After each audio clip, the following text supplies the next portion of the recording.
Tous les mois, une mère toujours pour passer des visites demande si tu veux.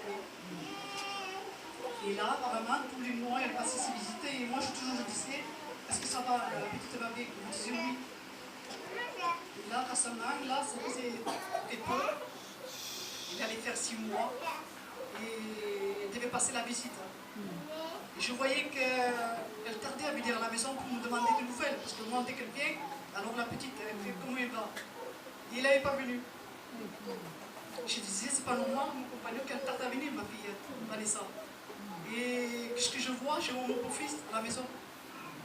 Mais la figure était bizarre. Et je disais, Ismaël, où c'est qu'il est, Vanessa? Et elle, lui, disait qu'il était à la maison. Et je dis, comment il va, la petite? Il a passé la visite aujourd'hui. Je dis, oui, il a passé la visite. Et pourquoi elle n'est pas là? Parce qu'ils ont trouvé une anomalie à la petite. Je dis, qu'est-ce qui se passe? Ils ont trouvé que la tête n'était pas comme il faudrait. Il faudrait à la tête, il fallait que je sois bien formé. Je dis, comment tu expliques ça? Et il a la tête plus petite que le corps. Et ils ont trouvé une maladie. La maladie, viens le dire, Esmel, viens, qu'ils les entendent, viens le dire la maladie, mais la petite. La maladie s'appelle microcéphalie. Alors je vous explique, c'est au niveau de la tête. On voit que le cerveau, le front, mais le cerveau, il est écrasé complètement. Alors, comme mon beau-fils, il a trouvé sur Internet la maladie que c'était de la petite, je me suis effrayée. Et ma fille, dès qu'il est venu à ma maison, elle s'est mise à pleurer. Mais moi, j'ai vu ça. J'ai dit, c'est pas possible. Là, le front, il est écrasé complètement. La tête, elle est si petite. On voit que le front et les yeux. Je dis, c'est pas possible. C'est pas possible qu'il nous arrive ça. Mais moi, je n'ai pas dit d'avoir la petite. J'ai dit à ma fille, c'est rien. On va prier pour ça. Amen. On ne risque rien, on va prier. Et elle, la petite, elle pleurait. À tel point qu'elle disait, maman, je ne peux pas garder cet enfant comme ça. Je dis, comment tu peux parler comme ça? Je dis, on a un Dieu si grand. C'est à moi de la conforter parce que moi, je sais à qui je fais confiance. Alors, j'ai demandé à mes soeurs, le soir même, de faire une réunion et de prier pour ma fille. Et c'est ça qu'on a fait, les sœurs. Je remercie pour les sœurs parce qu'ils ont intercédé pour ma fille, pour ma petite fille.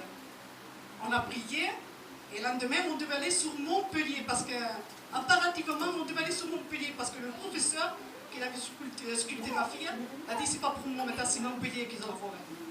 Ça fait que nous, le soir, on avait prié. On avait présenté ma petite fille devant Dieu.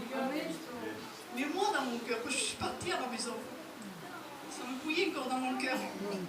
Parce que je disais quand même, je dis, mes soeurs, ils ont prié.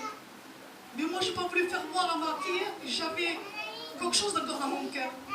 Puis je me suis fait, le lendemain matin, je me suis levée, je suis allée à ma chambre. Et là, j'ai fait le face à face avec Dieu. J'ai dit, Seigneur, là, il n'y a plus mes soeurs, je suis personne, il n'y a personne. Il n'y a que moi et toi. Seigneur, il n'y a plus personne qui nous regarde, Seigneur. Depuis le temps que je te connais, depuis le temps qu'on te sert mon compagnon, il y a plus de 20 ans que je te connais. Le docteur, d'un côté, il a dit ce qu'il devait dire parce qu'il a regardé l'enfant, il l'a regardé. Mais le docteur est limité. Mais toi, Seigneur, je fais appel. Je fais appel à toi, Seigneur. J'ai dit, Seigneur, ça qu'ils ont dit le docteur pour la petite. Maintenant, je veux que tu me donnes des résultats. Je voudrais que tu imposes les mains. Et que tu donnes au moins une forme à sa tête. Alléluia. Et le Seigneur, il m'a dit, maintenant, je veux le faire.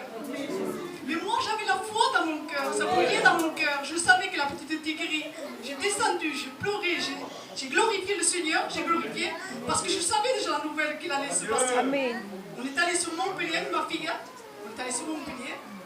Et la dame de Montpellier, déjà, il nous attendait. Madame Navarras, c'est vous? Je dis oui, c'est vous. Elle a consulté ma fille. Elle dit pour la fille a passé. Mais il regarde le dossier. Je ne comprends plus rien. Le dossier qu'il fait voir ici, avec ça que je regarde là, c'est pas possible. Il a grossi de 2 cm la tête.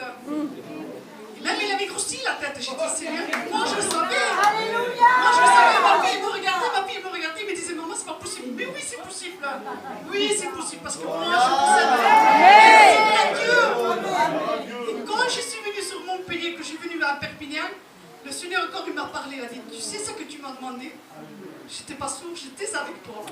Parce que je sais que tu me sers, toi et ton compagnon. Vous êtes fidèles dans les petites choses. Et moi, je donne des grandes choses. L'abondance de ma maison que Dieu peut me donner. Et après, j'ai dit, Seigneur, quand même, ma fille était de 6 mois. Je sais la guérison, j'ai envie de le dire, la guérison. Mais je vais attendre, Seigneur. Je vais attendre qu'il naisse la petite. Qu'elle sera un modèle, que je puisse la faire voir ce soir. Que je puisse la faire voir ce soir. Et le Seigneur a dit, attends, dès qu'il naîtra la petite, comment tu veux faire voir à l'église? Voilà